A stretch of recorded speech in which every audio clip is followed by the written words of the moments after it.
Alright, this is the Tillamook County Pioneer. So what I'm going to be doing is at the very beginning of every single one of these pieces or segments, I'm going to show you one of my predators in a news article. This one right here, Tillamook County Pioneer. This is from apparently 2 hours ago. It actually says posted on December 10th, 2025, but you might notice that the stuff that I talk about in here, they mention in this article. Concerns from community members and partner agencies about services provided by the district attorney's office, blah, blah, blah. I encourage you guys to go watch this, by the way. I'm going to try to provide a link. It's actually a decent article.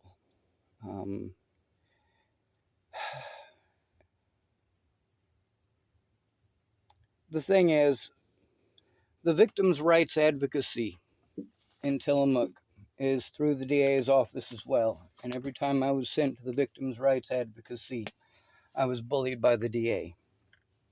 So that's just one news article on them. There's a lot of them. So we're going to show you guys the actual credibility of law enforcement and or these professionals by the number of law enforcement and or professionals that I've had to go to for help who have ended up in jail and or prison and of course ended up in the news.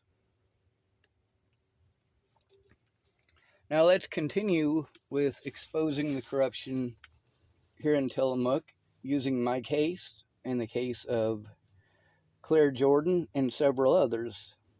We have many mutual predators in common. One of the things with Claire Jordan is she keeps telling me who it is was predatory towards her and how. And then, of course, I still have to go to those people. For example, Shelley Robinson. We're going to get into the horrible atrocities that happened there. We're also going to talk about the situation with David Sinuez and threatening my life. Multiple people over David Sinuez, and also several situations with Stormy. A lot of people were under the opinion that I was a mandatory reporter and have had that opinion in every state that I've been in just because I brush up on the mandatory reporter laws.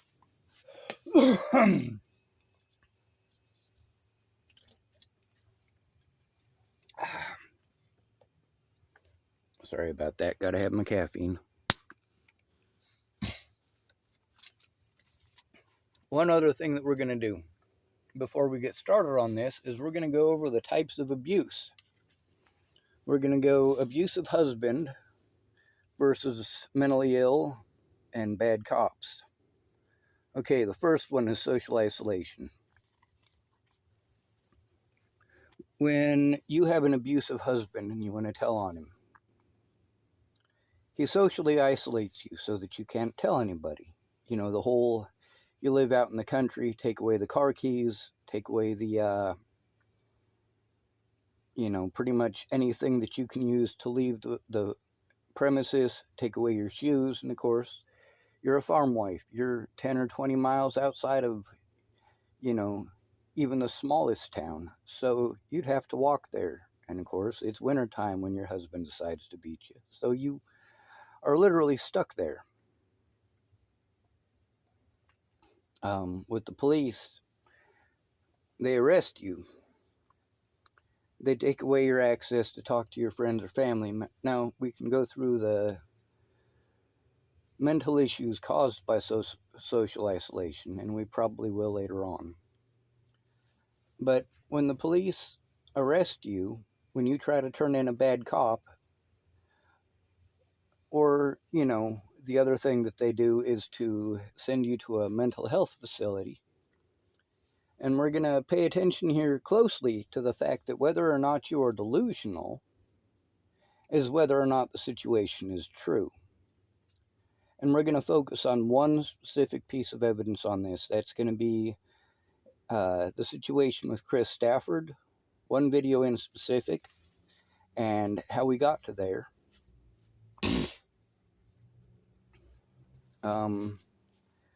But that'll help you to understand the situation. It's a local situation, and I had to deal with every single one of these different agencies that were in the news. So we're going to focus on that as well.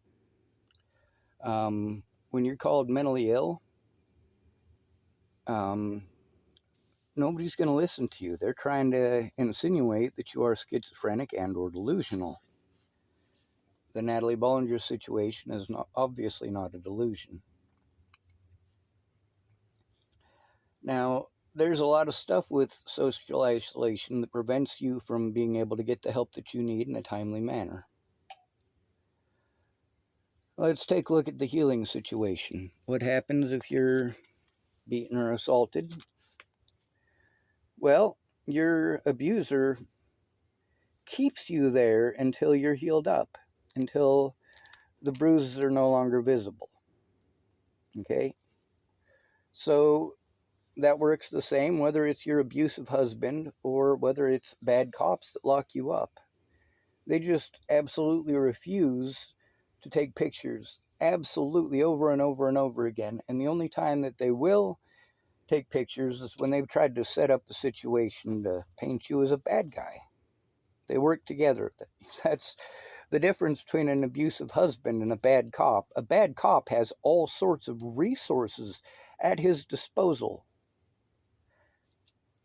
You're supposed to have the right to show evidence in court, right? Wrong. The moment they call you mentally ill and socially isolate you, they call you mentally ill for a reason. They want you to see a psychologist, a state doctor who's not going to look up anything that you say.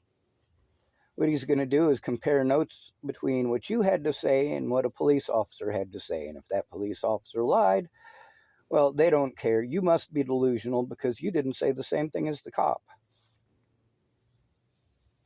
And we're going to pay real close attention to the Chris Stafford situation on that, by the way. Slander. While you're locked up, what does your abusive husband do? Well, he goes into town and tells everybody that you had a schizophrenic meltdown, right?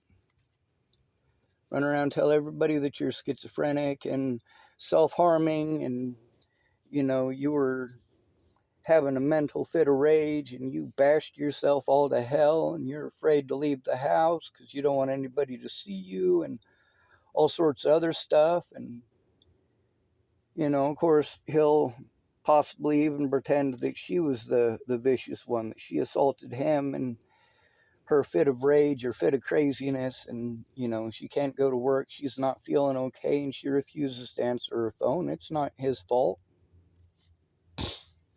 The police do exactly the same thing. The Bollingers did exactly the same thing. The people at CARE did exactly the same thing. When I tried to turn them in, they played victim. But the people at CARE work closely with the police. And as a result, it's basically like going to your rapist to turn into your rapist, which is horrible. They slander your name. Like, for example, the Natalie Bollinger thing. You guys know I didn't kill her. And she never accused me of raping her or molesting her. But yet, I am getting assaulted by people in Tillamook who claim that what? I'm a murderer and a rapist and a fucking child molester. I've never been charged with anything like that, just so you know. And I've got my arrest record here, too. If there's any actual attorneys willing to take a look at any of this stuff, because I'm not bullshitting you. This is very real. We'll go to communication. Your telephone. All right. Now, your telephone also has evidence on it. This is where the evidence comes in handy. And it's also where police officers are and mandatory reporters are completely different from what attorneys tell you. Attorneys tell you to record everything. So here's a situation with the police about recordings. Chris Stafford threatened to kill me, threatened to shoot me, threatened all sorts of stuff. And I did try to turn him in for the gun situation at multiple locations. And I'm going to show you the situation with him. Later on, he did get arrested with those guns, and he's still free. Still antagonizing, still threatening, still screams anti-homosexual stuff, anti-Jewish stuff out the window at me, screams the N-word at me. It's horrible. So, since I wasn't able to record it, the police say that it never happened, basically. That it's a delusion, that I made it up. We're going to look up the Natalie Bollinger situation just real quick for your viewing pleasure, and because that's what you guys look at this as anyway, is entertainment. Well, it's not. It's me posting evidence, and the only way that I actually have the ability to do so. I've tried every other way. I'm not getting any help doing it the other ways. So we're going to type Natalie Bollinger. Images. Oh, it's already on images. There's some pictures of Natalie. We're going to scroll through to some of the ones with yours truly, because they do exist. It's not a joke. And in every single one of these Natalie Bollinger whatevers, they pretend that I'm some sort of super psycho whatever. All right, now let me show you these pictures here.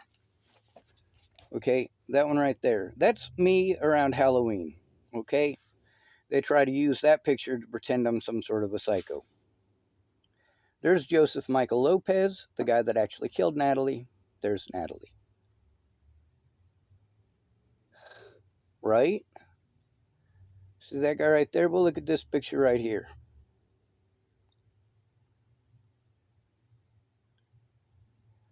Right there. Right? Now let's look at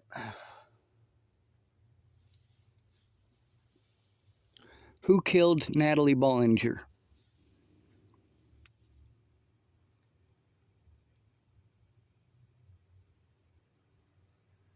We'll try that again. Who killed Natalie Bollinger?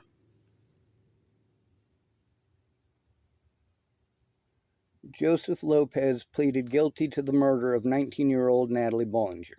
He was sentenced to the maximum of 48 years in prison in December 2018. That's right. That's how long ago the guy that killed her went to prison. He killed her, not me. That's pretty easy to tell. She never accused me of molesting her. She never accused me of raping her. But all of these people in Tillamook, their excuses are that I raped, killed, or molested Natalie Bollinger when she was underage.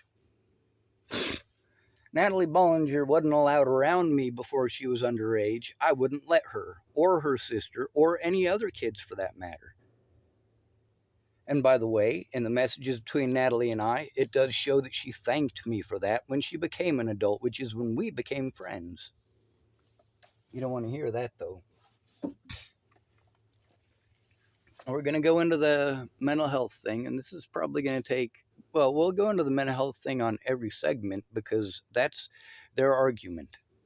Pretending that things like the situation with Chris Stafford don't exist, that it's a figment of my imagination, and they keep pushing the mentally ill thing. What the DA did, since he didn't have a case, and also knowing that I was trying to turn them in for the corruption that obviously is going on in the department, it does exist, and they're reporting about it in local news. And local news is only a few years late on every one of these stories, with the exception of the Ray Rao situation, and we'll post that up next time. He was the police chief when I first got here, and I had to turn him in, and I posted it up on YouTube, and some people saw my YouTube and listened to some of the stories and tried to turn it in, and apparently it got to the Tillamook Headlight Herald, and they posted on it and turned it in, and Well, that man is no longer the police chief. He's not allowed to be a police officer anywhere. We can actually look that up. Chief Ray Rao, Tillamook, Oregon. According to Coin.com, Chief Raymond Rao was on leave for a month, while officials conducted an investigation into the department's handling of evidence between October 2021 and April 2023. Investigators say Rao stole more than $100 in cash and less than $100 worth of controlled substances from the evidence locker. Now, there's a lot to it that's more than that, because there's like 84 counts or 84 pieces of evidence, evidence tampering, and so on and so forth. Like, there's a lot of it. When they were audited, there was a lot. Much of the issue is that the drugs that are missing from their evidence locker in those other situations never made it to the evidence locker because the officers are using it to try to get homeless people and or drug addicts to commit illicit acts with them.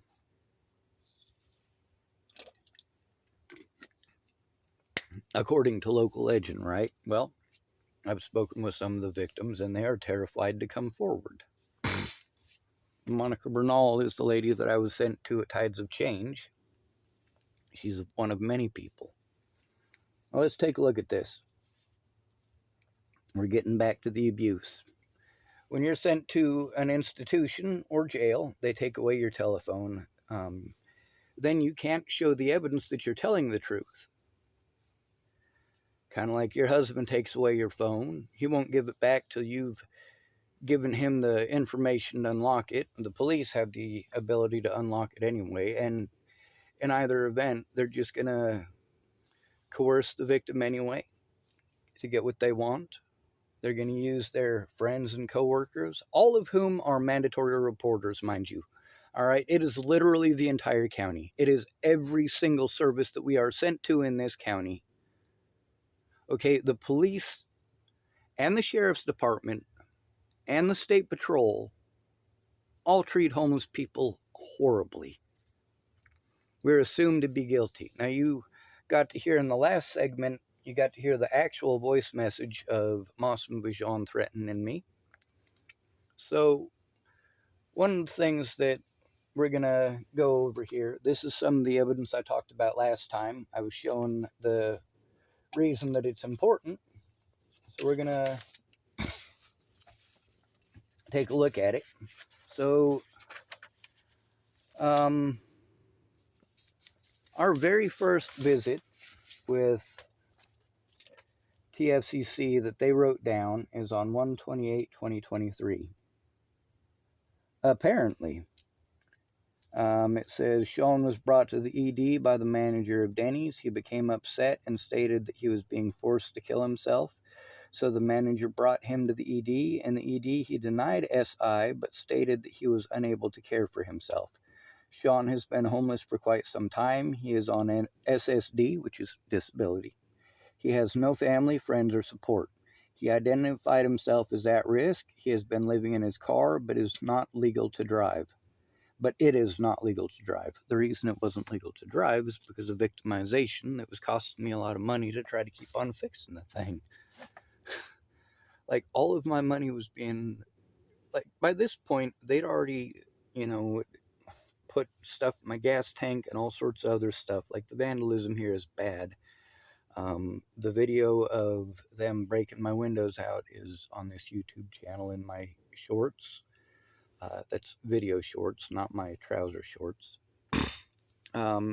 Says he has been living in his car, but it is not legal to drive. He has been a victim of abuse. As someone who is homeless, I'm fleeing abuse. See, it says right there. I'm fleeing abuse. He has been in Tillamook for 3 months, in Oregon for about a year. No addiction history was identified. No addiction history was identified. Sean did not want to disclose treatment history. I was trying to turn in abuse. The situation was that it was right after an assault. It was a situation where I was having back cramps, and I'd gone into Denny's to try to write some stuff down and to try to work on it, but I was having a mental breakdown because I'd just been assaulted.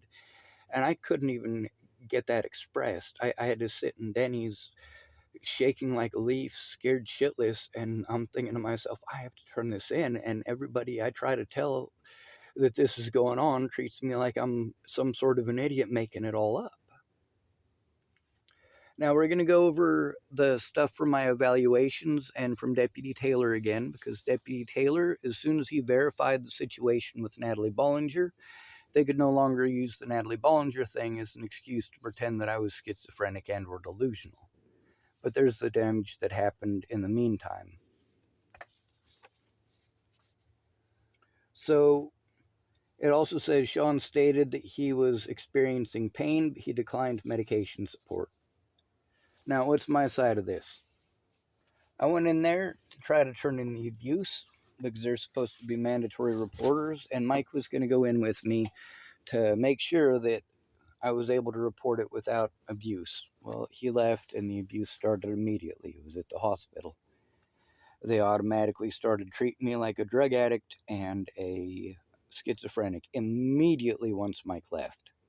Started pushing the suicidal thing over and over and over again. And what I was explaining is people were trying to bully me to commit suicide, and there's a very big difference. So,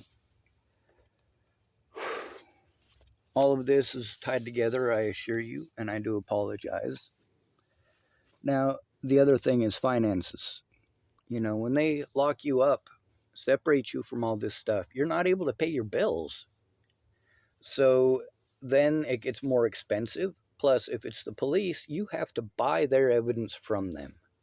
You have to fill out paperwork and buy evidence from them, and they just deny you the right to it. But they'll sell it to the news.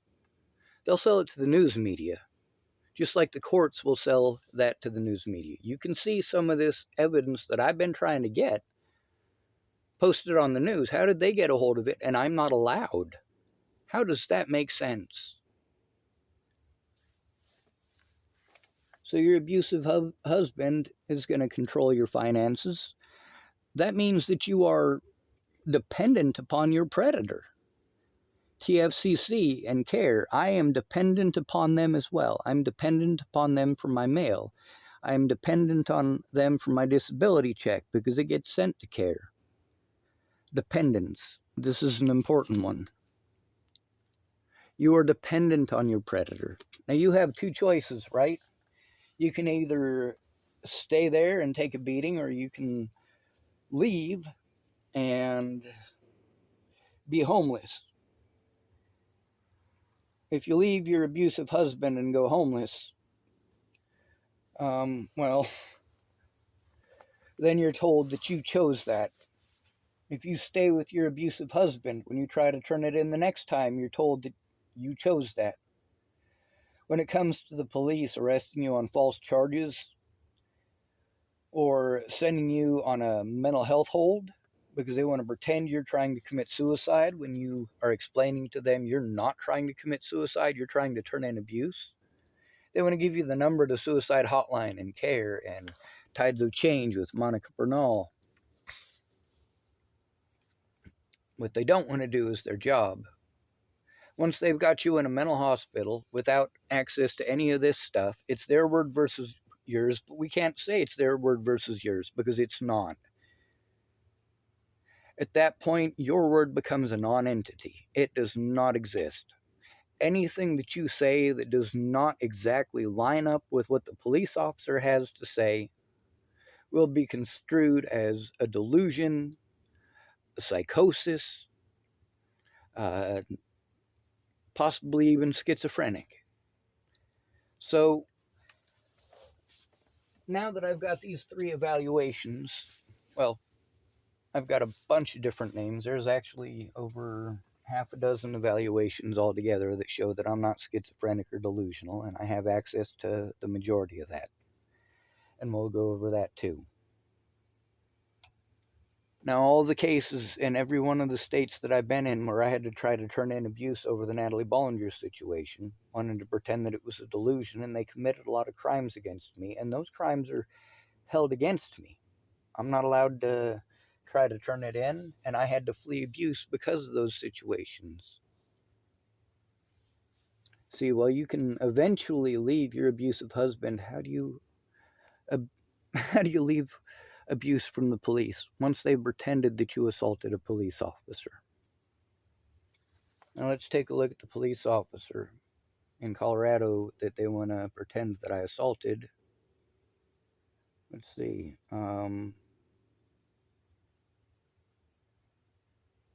His name is Waylon Lolatai.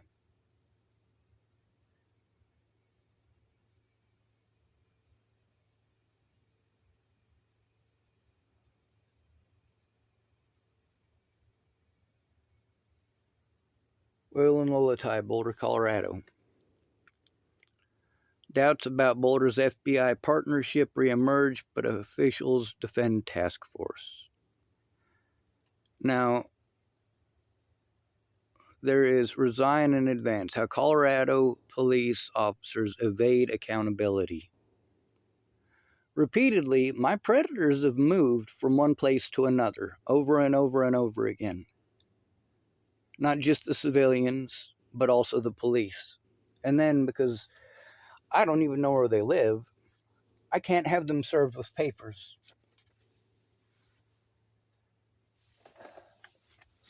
And of course, then there's the fact that even if I do have an address, the police don't even get that far. None of these mandatory reporters will look at the evidence.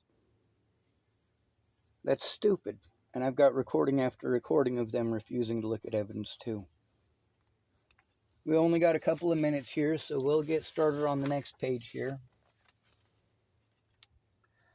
In this, they basically claim that I was refusing any services, that I was suicidal, and so on and so forth. They did write down at least that I was trying to turn in abuse. That was sort of okay, but I ended up getting assaulted by one of the doctors there, which I can't say that, can I? If I say that, you'll pretend that I must be making it up. So I had to try to get the evidence of that from the hospital, and I had to turn that into the police, who, of course, treated me like I was delusional and did nothing about it. So here we've got what are called rubber stamps. John Holland is one of those rubber stamps. Let's see. Oh, and Catherine Cias as well. And we're going to go over a woman named Tammy Waddell, whose name is on all of this crap.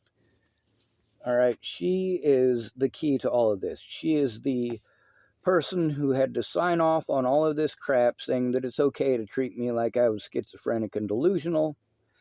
And here's the thing, is that you've seen the assaults. It's not paranoia. It's apprehension. That's the legal term. Tammy Waddell and John Holland already knew that I was telling the truth by this point. They knew that the situation with Natalie Bollinger was true by this point. What they did is they lied in court, lied in their paperwork intentionally, and pretended these things were delusions. So what we're going to do in the next video is we're going to go over what they said in specific, how it affected me in court, and also we're going to show you the evidence that, well, it's absolutely not okay. We're going to go over the evaluations, and of course, I don't know what I'm legally allowed to show as far as those go. And with the court stuff going on with Timothy Sadler, there's the last court case that I had. I'm having to hold on to that, which I really want to show everybody. I want to show them how scary it was and how multiple predators that I'd tried to turn in all used that as an opportunity to slander my name. It was glorious. They held me for 15 months on false charges and had to let me go anyway. Drop the charges and go bye-bye. So, we'll get started on this one on the next video. I'm sorry that there's so many of them that are getting started this way, but once we get on a roll, there's going to be a lot on here. You will understand why, as an autistic person, I get so extremely overwhelmed even looking at it.